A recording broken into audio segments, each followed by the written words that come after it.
medyo buisit. Ito yan. Ang ganda ng panahon, no?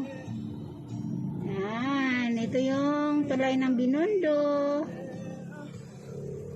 Yan. Chinatown. Chinatown. Papunta kami ng Chinatown.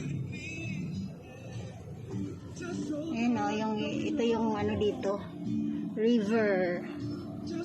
Maraming isda dyan. Tilapia. Water lily. Oh, water lily. Kung gusto nyo manghuli ng isda, punta lang kayo dyan.